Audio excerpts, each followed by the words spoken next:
Sahabat Fokus Kimia, kita jumpa lagi. Kali ini kita akan membahas tentang plagiarism checker lagi, tentunya tentang Turnitin. Cuman di sini topiknya lebih spesifik karena banyaknya komentar yang bertanya tentang apa sih Bang bedanya akun Turnitin save to repository sama yang no repository.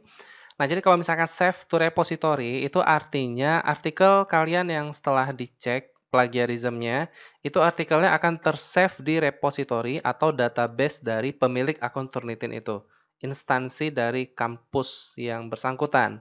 Nah, jadi secara otomatis artikel kalian adalah menjadi milik dari kampus itu. Artinya ketika artikel kalian dicek lagi di akun Turnitin yang lain, maka akan terdeteksi plagiat, ya plagiatnya terhadap diri kalian sendiri gitu. Nah, tapi kalau misalkan akun Turnitin yang sifatnya no repository, itu tidak menyimpan artikel di dalam database. Nah, jadi saya ingin tunjukin ke kalian sebenarnya gimana sih perbedaannya dan cukup berbahaya sebenarnya ketika kalian mensubmit artikel kalian di save to repository. Ya, maksudnya kalau di save to repository kampus kalian sendiri nggak masalah. Ini di kampus orang lain masalahnya. Oke, ini ada dua akun student Turnitin. Ini yang pertama adalah yang punya saya buat itu bersifat no repository. Yang di bawah itu sifatnya save to repository. Ya, jadi kita akan langsung mulai aja biar cepat. Kita buat artikelnya dulu. Tadi saya udah coba riset sedikit tentang air kelapa. Sepertinya ini bagus untuk kita jadikan artikel, teman-teman. Oke, ini kita lihat dulu isi dari artikelnya. Nah, ini kita ubah dulu ke dalam bahasa Inggris, teman-teman, atau bahasa yang lain terserah. Jangan bahasa Indonesia, nanti terdetek plagiat kemari gitu. Jadi nggak bisa kita lihat perbedaan akun yang save to repository sama no repository. Oke, ini saya ubah dulu ke dalam bahasa Inggris ya, teman-teman. Oke, sudah saya ubah. Nah, ini saya cek ke akun yang save to repository dulu. Ini yang di bawah ini sifatnya save to repository. Tadi saya sudah coba dan memang save to repository.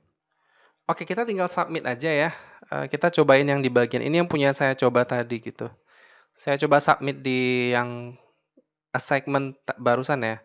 Ini saya kasih nama, saya pakai cut and paste upload aja karena males save lagi artikel tadi. Ini saya kasih nama satu ya, saya kasih masuk artikel yang tadi udah saya ubah dalam bahasa Inggris. Upload, nah kita akan cek hasilnya berapa ya. Lagi processing dan kita confirm dulu. Oke, sudah selesai. Artikelnya sudah kita submit secara sempurna. Sekarang kita tinggal cek. Nah, lagi processing ya. Ini biasanya memakan waktu sekitar 5-10 menit. Kita cek ya teman-teman. Sepertinya sudah. Jadi artikelnya ini 4% ya. Jadi kalian catat bahwasanya artikel yang saya buat tadi cuman 4% plagiarismnya. Coba kita lihat di bagian mana yang kena. Oke, jadi bagian sini ya. Bagian sini itu terdeteksi ke ya berarti ke Mari gitu, Massey University.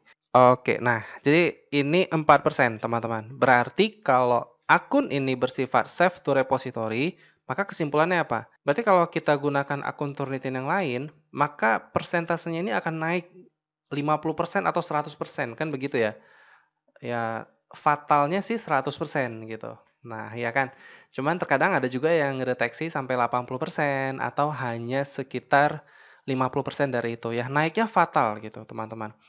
Tapi kalau misalkan 4% ini naiknya cuman 10%, misalkan dari 4%, ketika kalian cek di akun Turnitin yang lain, terus dapatnya 10% itu bukan save to repository, itu hanya pengaturan exclude dari hasil plagiat kalian. Nah, jadi kalian bisa nonton video saya yang sebelumnya untuk pengaturan exclude. Jadi kenapa tiba-tiba persentase similarity-nya naik gitu. Misalkan dari 40% jadi 45% gitu. Naiknya sedikit, bukan fatal banget ya.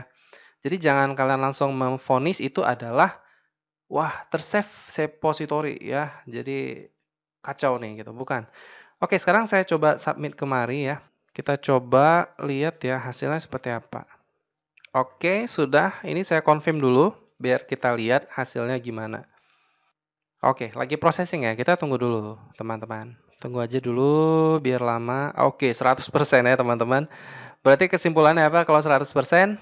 Ya, dugaan kita artikelnya sudah terdeteksi plagiat diri kita sendiri. Artikelnya sudah terdetek plagiarism terhadap diri kita sendiri yang sudah kita submit di sebelumnya tadi. Coba kita cek, benar nggak?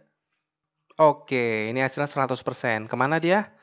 Ke ini, Township High School. Nah, ini yang punya tadi kan ya? Nah, jadi kalau sudah terdeteksi 100% begini, kira-kira bisa dihapus nggak?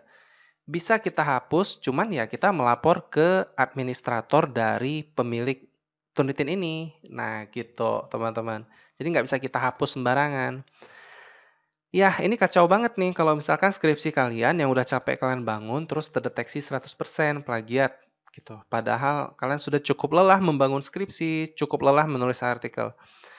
Ini di mana tadi di ini ya Township High School ya. Coba kita cek bener nggak tadi yang udah sebelumnya. Oke, benar ya. Ternyata di sini tadi waktu kita submit. Nah, berarti begitulah perbedaan dari akun student Turnitin yang sifatnya save to repository sama no repository. Nah, jadi saran saya sih berhati-hati dalam menggunakan akun Turnitin. Dilihat dulu sumber kejelasannya, teman-teman ya. Jadi jangan sembarang submit. Jadi harus lebih jeli dong kalian ya. Kalaupun memang ingin ngeluarin duit untuk beli akun Turnitin yang no repository, biasanya harga di sekitaran 100.000 gitu. Atau ada yang 50 ribuan juga. Nah, tapi itu juga harus hati-hati. Kalian harus ngecek dahulu gitu. Oke, baiklah. Sampai jumpa. Semoga bermanfaat dari pembahasan saya kali ini. Jika memang berguna, tolong di-share, like, dan subscribe-nya jangan lupa. Ya, oke. Sampai jumpa. Semoga kalian wisuda tahun ini ya. Amin.